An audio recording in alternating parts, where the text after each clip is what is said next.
Quem é Jesus para você? Acredito que todos nós, num momento ou outro de nossas vidas, nos depararemos com esta pergunta, que deveras é uma pergunta de suma importância, tendo em visto que da resposta dela depende toda a sua vida aqui na terra e depende também toda a sua eternidade. Para algumas pessoas, Jesus é um grande líder que conseguiu pegar 12 homens iletrados, a rude, podemos dizer assim, e transformá-los em 12 líderes do cristianismo, ou pelo menos em 11, porque um não foi bem aquilo que era para ser. Para outros, Jesus é um grande homem com um grande coração, capaz de, ao ver a necessidade das pessoas, poder se compadecer de modo que não só se compadecia, mas ia lá e resolvia a situação deles. Para outros, Jesus é um curandeiro, que quando está lidando com a dificuldade, então corre lá, chega lá diante de Jesus, para que Jesus possa resolver a sua situação. Mas para você, quem é Jesus? Esta pergunta define não só a sua vida, mas define também a sua eternidade. Mas, além de você responder esta pergunta hoje, nós queremos saber também o que a Escritura afirma sobre a identidade de Jesus. Porque o nosso conceito de quem é Jesus pode estar errado. Por isso, nós precisamos consultar nas Escrituras para saber quem é Jesus. E hoje, à luz de João capítulo 10, do verso de número 30 até o 42, nós veremos que Jesus é Deus.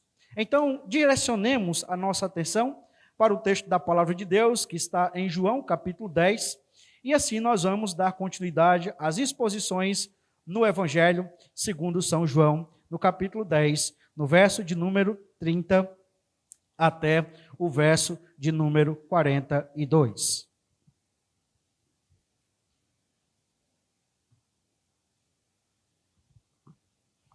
Aqueles que podem, vamos ficar de pé para que façamos juntos esta leitura da palavra do Senhor, localizada em João capítulo 10, verso de número 30.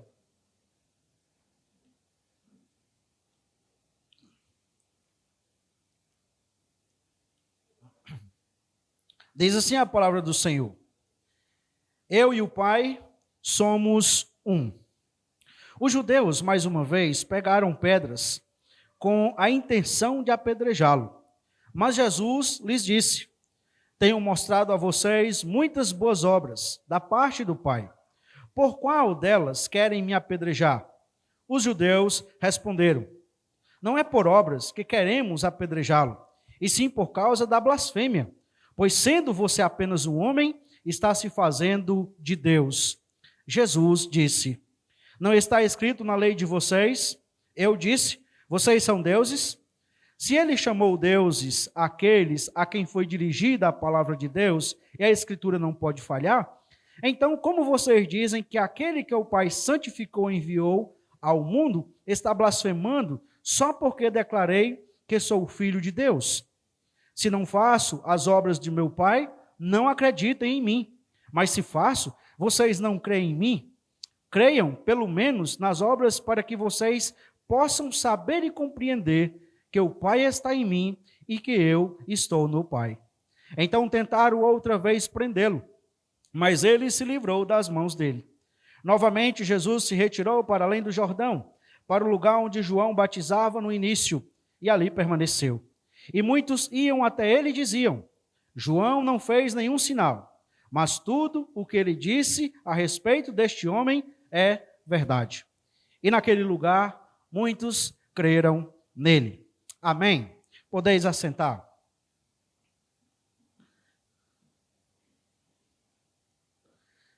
Jesus é Deus. Essa, na verdade, é a assertiva defendida por João ao longo de todo o seu evangelho. Ao escrever o seu evangelho, João espera, João deseja, procura demonstrar para as pessoas que Jesus é o Filho de Deus, que Jesus é o próprio Deus encarnado. Jesus está aqui no pórtico de Salomão, aonde ele então começa a conversar com os judeus a partir do verso de número 22, como nós vimos. Aqui, Jesus já tem lidado com o suspense criminoso dos judeus. Aqui, Jesus já tem apresentado para os judeus a sua salvação, tem lidado com a rejeição dos judeus, mas aqui também, Jesus tem assegurado o destino eterno daqueles que são ovelhas de Jesus e daqueles que ele comprou com o seu próprio sangue. Ao chegar nesse texto, por duas vezes, nós vamos encontrar, pelo menos, a ideia defendida por João de que Jesus é Deus. Tanto no verso de número 30, como nós lemos, como também mais à frente, no verso de número 38, esta ideia aparece novamente. Jesus é Deus. E nesse texto, nós podemos perceber pelo menos 3 evidências que comprovam a divindade de Jesus. A primeira delas é a afirmação de Jesus. Esta afirmação comprova a divindade de Jesus. É ele quem diz: eu e o Pai somos um. Aqui nós temos a ideia de que Jesus e o Pai são um em essência. São pessoas distintas, mas são da mesma natureza. Nós precisamos lembrar que quando Jesus diz eu e o Pai somos um, está envolvido então unidade, mas está envolvido também distinção. No princípio era o Verbo estava com Deus e o Verbo era Deus. Nós temos unidade, mas nós também temos distinção. Mas tanto Jesus como o Pai, tanto o Filho como o Pai, eles vêm da mesma essência, têm a mesma natureza divina. Esta afirmação que Jesus está deixando claro aqui no verso 30 é uma afirmação repetida. Se os irmãos lembram, no capítulo de número 5, no verso de número 18, ali a palavra do Senhor diz: por isso os judeus cada vez mais queriam matá-lo, porque além de desrespeitar o sábado, também dizia que Deus era o seu próprio Pai, fazendo-se igual a Deus. No capítulo de número 8, no verso de número 58, nós encontramos mais uma vez esta ideia. Ali, a palavra do Senhor também diz: Jesus respondeu: em verdade lhes digo, que antes que Abraão existisse, eu sou. Então pegaram em pedras para atirar nele, mas Jesus se ocultou e saiu do templo.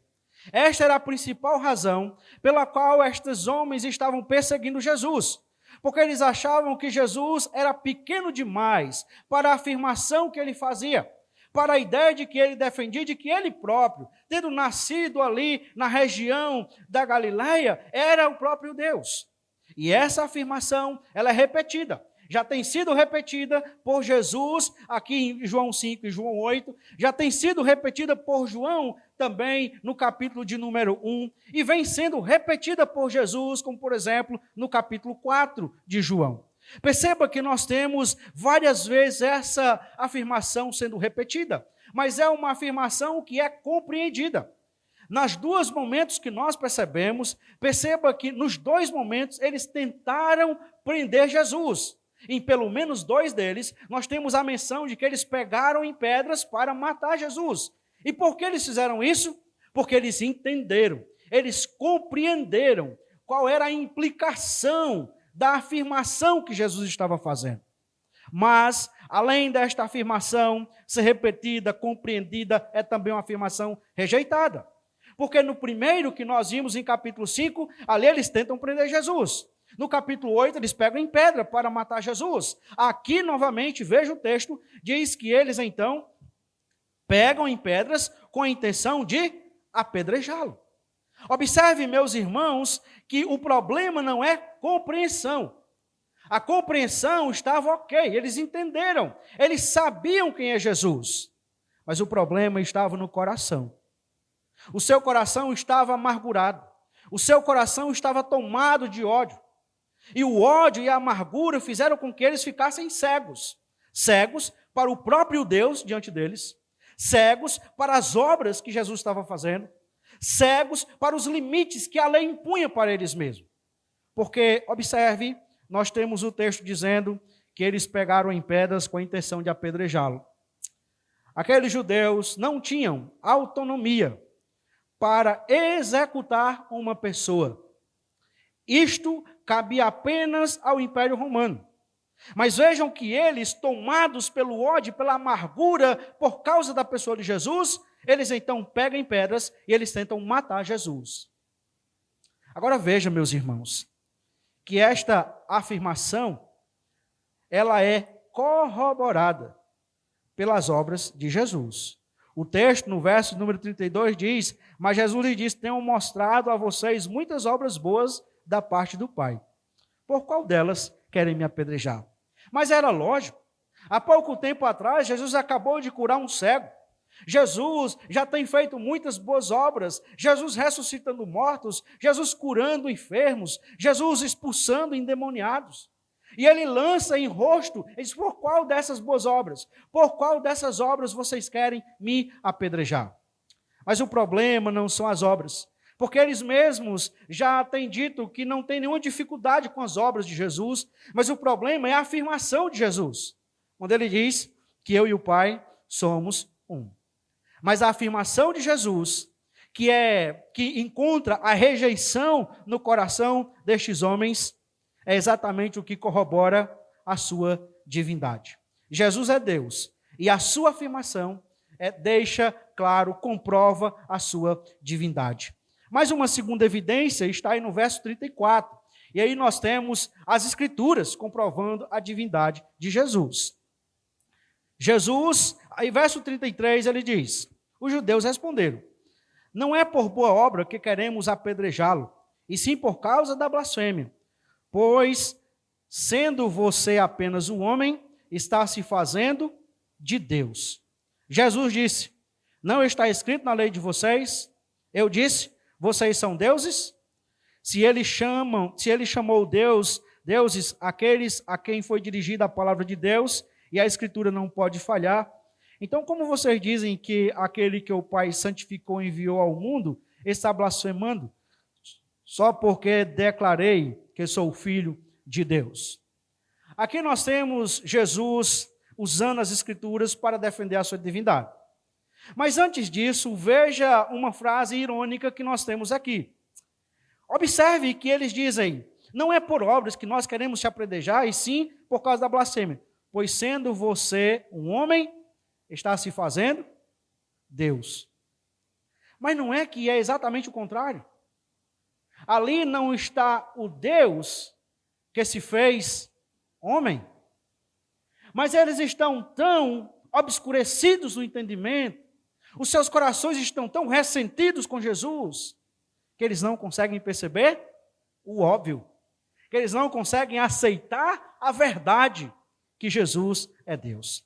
Então, Jesus utiliza as Escrituras, e ele lança mão do Salmo 82, no verso 6. E aqui, Jesus constrói um argumento, e um argumento para que deixa os seus opositores sem resposta. Veja, ele começa a argumentar aqui daquilo que nós chamamos do menor para o maior. Ele começa dizendo: olha, a Escritura não pode falhar. A Escritura, ela não pode ser quebrada. Essa é a ideia de Jesus quando ele diz aqui, né? A Escritura não pode falhar.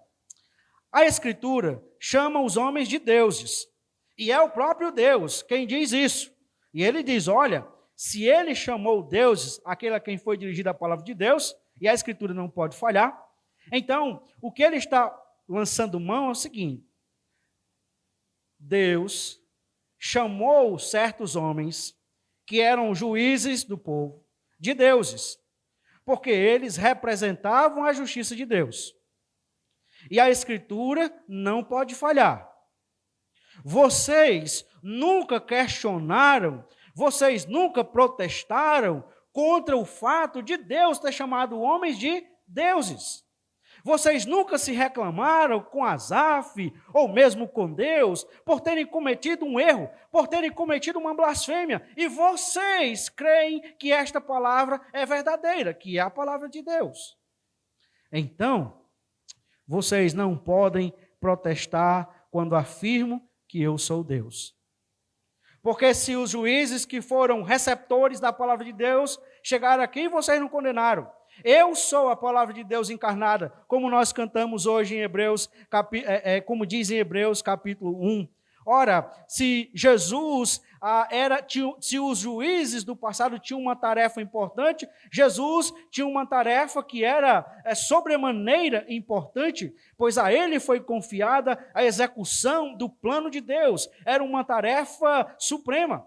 Se os juízes foram levantados para resolver questões em relação ao povo, Jesus foi enviado por Deus, foi ungido por Deus para desenvolver uma tarefa que envolvia não só a vida na terra, mas por toda a eternidade.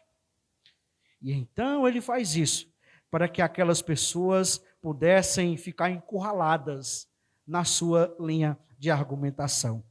Algumas vezes Jesus faz isso.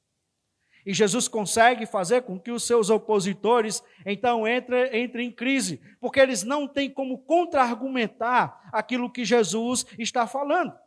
Mas vejam, meus irmãos, apesar de Jesus usar as Escrituras, apesar do próprio Jesus afirmar a sua divindade, usar as Escrituras para defender a sua divindade, nós encontramos um grupo de pessoas que continuam entendendo, compreendendo, mas rejeitando a verdade de que Jesus é Deus. Mais uma terceira evidência que comprova a divindade de Jesus são as suas obras.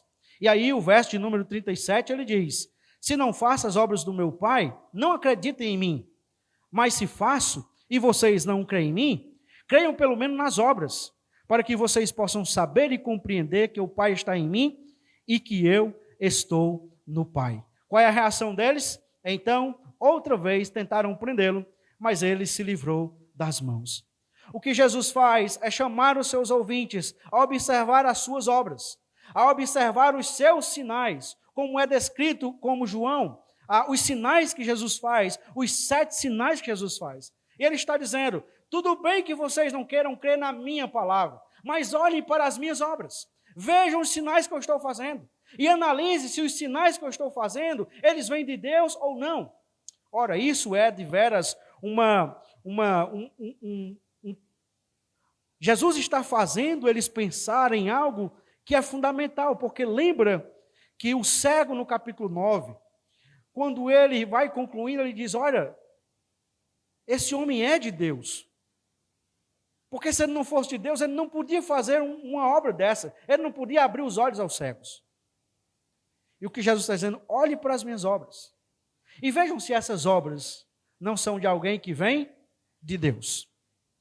Mas, apesar de ter as evidências, e Jesus continua, apesar de ter as evidências, mas eles continuam resistentes, e Jesus continua: creio pelo menos nas obras, para que vocês possam saber e compreender. A ideia aqui é para que vocês possam conhecer e continuar conhecendo que eu estou no Pai, de que o Pai está em mim e que eu estou no Pai. Olhem as obras, e vocês vão ver que estas obras, elas vêm de Deus, é do enviado de Deus, mas não é de qualquer enviado de Deus, mas é do Messias prometido, porque quando ele viesse, os cegos abririam os olhos, os espíritos imundos seriam expulsos, haveria libertação. E o que está acontecendo aqui é o que é dito no Antigo Testamento. Observem, vejam, considerem, e vocês chegarão à conclusão de que eu sou Deus. Mas, apesar disso, apesar da argumentação de Jesus, apesar de toda a fala de Jesus, os ouvintes de Jesus, eles tentam outra vez prendê-lo, mas Jesus se livrou das suas mãos. E se livrou por uma razão simples: ainda não era a hora, ainda não era o momento de Jesus derramar o seu sangue, de Jesus entregar a sua vida. Haveria ainda outros sinais, haveriam ainda outras pessoas que chegariam à salvação, que seriam parte do aprisco do bom pastor, por meio do ministério de Jesus. E é por isso então que Jesus sai, e Jesus vai então para o Jordão, para onde João batizava. E muitas pessoas foram até eles. Isso, irmãos, demonstra que a mensagem trazida por Jesus é entendível, é inteligível, é compreensível. Algumas pessoas foram despertadas e foram até procurar para ver se realmente ver os sinais, as obras de Jesus. E eles vão lá, e diz o texto no verso 42, que muitos creram em Jesus. Mas o que é interessante, meus irmãos, é o que é dito no verso 41. Quando diz que muitos iam até ele e diziam: João não fez nenhum sinal, mas tudo o que ele disse a respeito deste homem era verdade.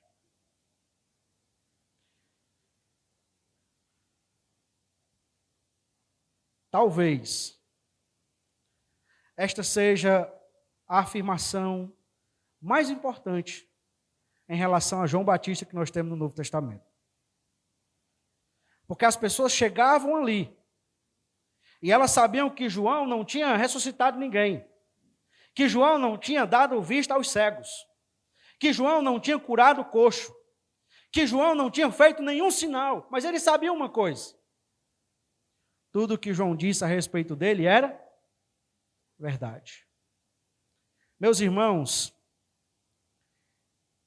tem aquele negócio que o pessoal bota no túmulo, né? Eu não sei como é que é o nome. O quê? Epígrafe, né? Alguma coisa assim. Na túmulo lá você bota uma frase, né, que resume a vida de uma pessoa. E eu penso que essa seria a frase que poderia resumir a vida de João Batista. Tudo o que ele disse a respeito de Jesus era verdade. Mas eu penso que essa é uma frase não só para a vida de João Batista. Eu penso que essa deveria ser uma frase que resumiria a nossa vida. Ao ponto de, depois de mortos, alguém chegar no nosso túmulo e dizer: olha, eu ouvi. E tudo o que esse irmão disse a respeito de Jesus era verdade. Que testemunho, irmãos. Que coisa grandiosa. Corroboraria o que diz Hebreus, né? Que mesmo depois de mortos, a fé dos heróis da fé ainda falam. Porque tudo que nós dissemos a respeito de Jesus era verdade. E alguns creram em Jesus pelo testemunho de João Batista. Alguns creram em Jesus pelo próprio Jesus e as suas obras. E aqui, meus irmãos, é algo maravilhoso para nós pensarmos. Jesus sai do centro da religião e vai para para o outro lado, lá para o Jordão. E ali, outras ovelhas são colocadas no aprisco de Jesus. O reino de Deus está avançando, o evangelho está caminhando, e Jesus, então, acaba por salvar mais pessoas para a sua glória. Mas aqueles outros judeus que ficaram lá em Jerusalém, apesar de terem os sinais, apesar de terem a afirmação de Jesus, apesar de terem as escrituras demonstrando que Jesus era Deus, mas eles continuam sem crer na divindade de Jesus. Porque, de fato, para aqueles que não querem crer, não adianta os sinais, não adianta os ensinos. Pode até ser claro, mas o problema não é a mente, o problema é o coração. Eu quero concluir fazendo algumas aplicações rápidas para nós. A primeira delas, eu quero fazer uma aplicação pensando em todo o capítulo 10 de João. E aqui eu quero destacar que as ovelhas de Jesus ouvem sua voz, desfrutam de um pastoreio perfeito e estão eternamente seguras. Para você que é ovelha de Jesus, a sua segurança, o desfrutar desse pastoreio, reside no fato de você ouvir a voz de Jesus. E é o fato de você ouvir a voz de Jesus que mostra que você realmente é ovelha de Jesus. Ao longo do capítulo 10, ao longo das exposições do Evangelho de João, meus irmãos, eu tenho honestamente me surpreendido, porque quando eu pensei em começar a pregar João, eu sempre achei que João seria um evangelho evangelístico, que teria como foco, especialmente, as pessoas que não conhecem a Cristo ainda. Mas à medida que a gente vai caminhando em João, nós percebemos que o Evangelho de João é confrontador com todos nós. Porque ele leva aqueles que não têm Cristo a pensar, será que eu sou ovelha desse pastor? Mas ele leva também aqueles que já têm a Cristo. Eles confrontam aqueles que já têm a Cristo para saber, eu estou ouvindo mesmo a voz de Jesus? Eu sou mesmo a ovelha de Jesus?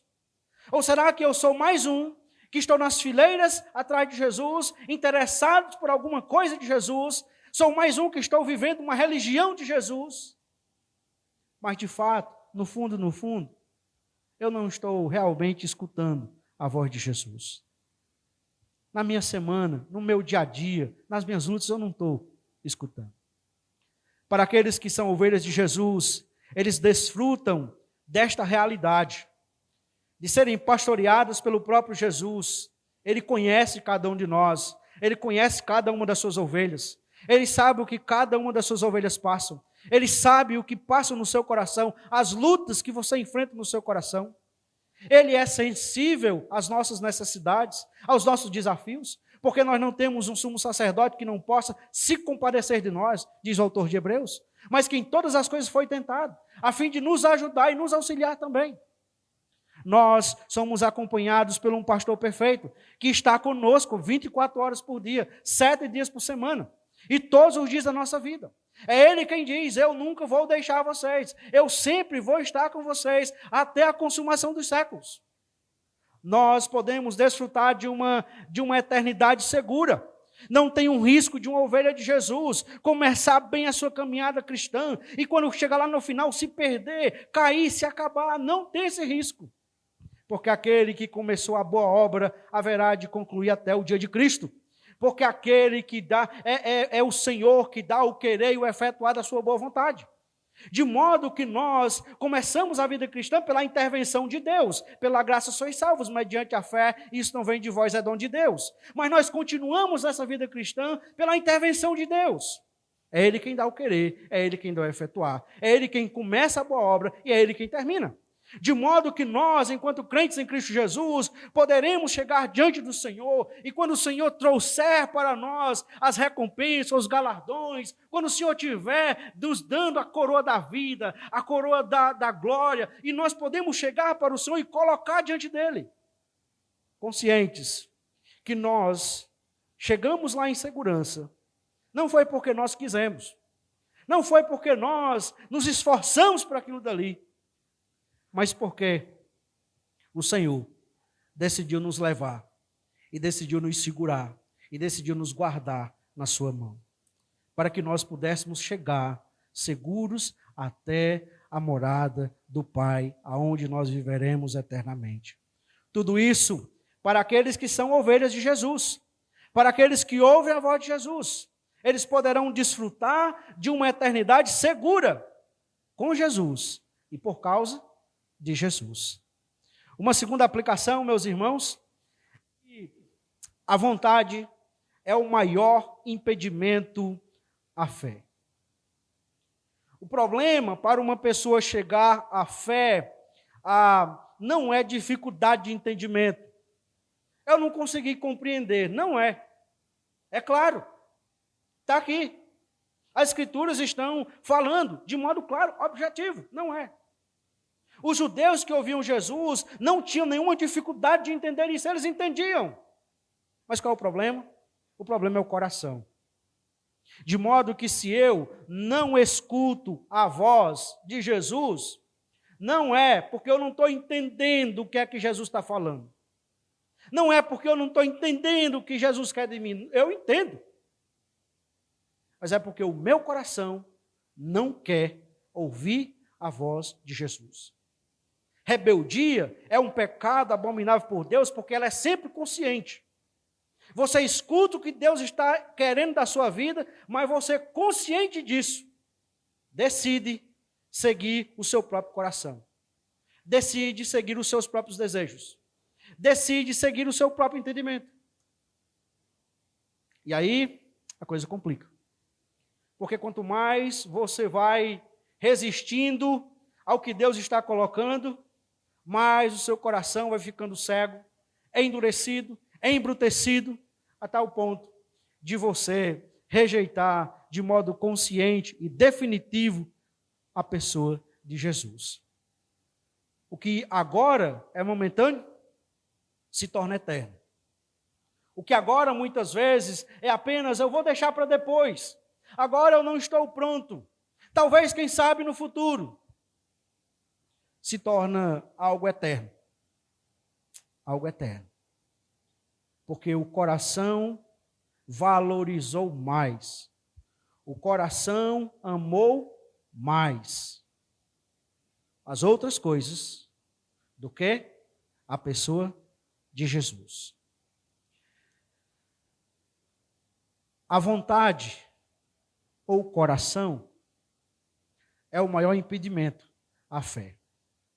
Você que tem vindo aqui, tem ouvido, que está aqui esta noite e que não é crente, você não é crente porque você não entende. Você entende. Mas é porque o seu coração ama mais outras coisas em vez de Jesus. Uma terceira aplicação é que, enquanto crentes, precisamos estar comprometidos com o anúncio da verdade.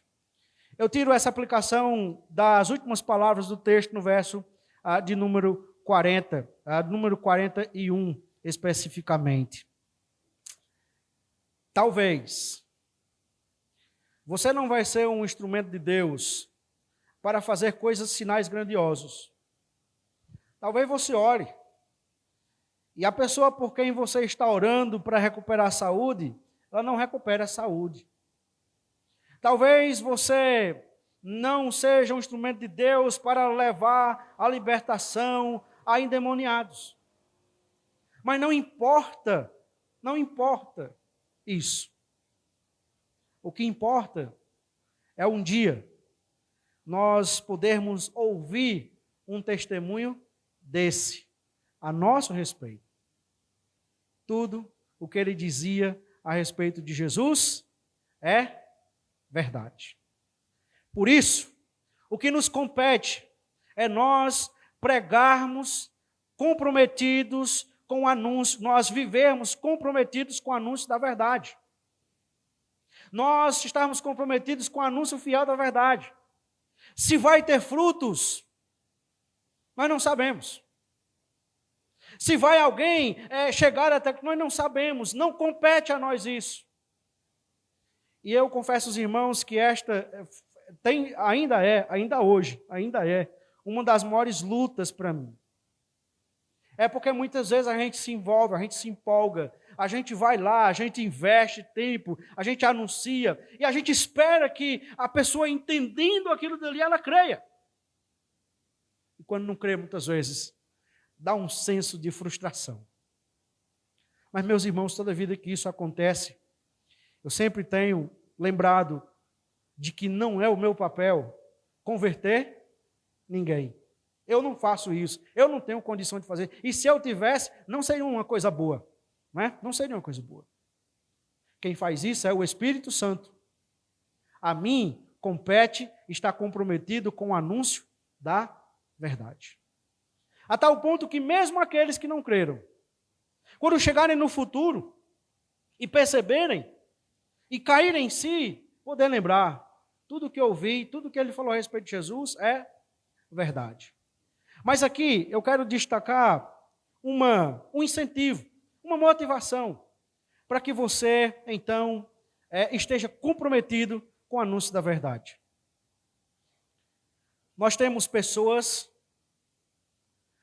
eu não sei precisar exatamente há quanto tempo, o ministério de Jesus já está nesse ponto aqui, mas você calcule que possivelmente já tem mais de um ano de ministério público. Você junta aí o tempo que João Batista passou pregando ali o Evangelho. Essas pessoas até agora não tinham convertido ainda. Mas ora, eles vão lá, vê Jesus, e eles dizem tudo o que João disse a respeito deste homem era verdade. Em outras palavras, este é o Messias. Este realmente é o Cordeiro de Deus que tira o pecado do mundo. Eles creram. Continue comprometido com o anúncio da verdade. Pode ser que o fruto, ele não seja, você não veja. João Batista, nesse ponto aqui, não vê essas pessoas que são frutos do seu ministério. Não vê. Ele já está morto. Mas mesmo depois de morto, o seu testemunho ainda fala. E mesmo que ele não tenha visto, e mesmo que nós não vejamos, mas os frutos vão vir. E quando os frutos vierem, então, irmãos, se alegrará o semeador e se alegrará também o ceifeiro, como diz João capítulo 4. Então, lembre-se, nunca é perca de tempo você anunciar a verdade.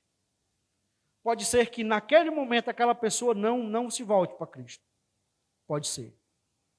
Mas no futuro, quem sabe, você não seja surpreendido quando você estiver no céu já, quando eu estiver no céu, e de repente você encontra aquela pessoa lá. E ela vai poder olhar para você e dizer, eu cheguei aqui porque um dia o que você disse de Jesus era verdade. Que coisa maravilhosa, não é? Concluindo, quem é Jesus para você? Se Jesus não é o seu Deus, não é o seu Senhor, ele não pode ser o teu Salvador. Lembre disso. Não existe a possibilidade de você ter Jesus como seu Salvador, se você não tem Jesus como seu Senhor. É por isso que o Evangelho de João, no capítulo 10, por 2 vezes, Jesus menciona: as minhas ovelhas ouvem a minha voz. Eu as conheço e elas me seguem. Eu lhes dou a vida eterna e ninguém as arrebatará da minha mão. Ou você tem Jesus por completo, ou você não tem Jesus. Se Jesus for um bom líder para você, se Jesus for uma boa pessoa para você, se Jesus for um grande milagreiro para você, isso vai ser interessante. Vai levar você a pensar muitas coisas sobre ele. Mas se Jesus não for o teu Senhor e Salvador, você está condenado por toda a eternidade. Mas mais uma vez, o Senhor tem sido paciente com você, para que você ouça a sua voz, para que você se volte para ele, e para que você, crendo nele, entregando a sua vida a ele, possa desfrutar da segurança eterna que você só tem em Jesus. Vamos orar. Ó Deus, nós queremos em nome de Cristo te agradecer pela tua palavra. Nós te louvamos, porque o Senhor Jesus, ele é o Deus encarnado. E nós te louvamos pela tua grande demonstração de amor e compaixão por nós, que não poupou o teu único filho, para que ele pudesse vir e ser sacrificado por nós, pelos nossos pecados. Nós te louvamos, ó Deus, porque não tinha outra pessoa que tivesse condições de fazer tamanho sacrifício de amor. E nós te louvamos porque o Senhor se doou para que este sacrifício fosse uma realidade na nossa vida. Nós te pedimos que o Senhor tenha compaixão de nós, que o teu Espírito Santo, com a graça irresistível, alcance cada coração que ainda não tem se voltado para Cristo Jesus. Que eles possam compreender a verdade sobre o Senhor Jesus. E que os seus corações sejam movidos pelo Senhor para crer em Ti. Nós te louvamos, ó Deus, porque em Cristo Jesus nós temos segurança. Porque em Cristo Jesus nós podemos caminhar seguros e felizes por termos uma eternidade garantida. E nós te louvamos, porque apesar de nós, o Senhor nos ama e o Senhor nos garante que nós vamos chegar ao final da nossa caminhada.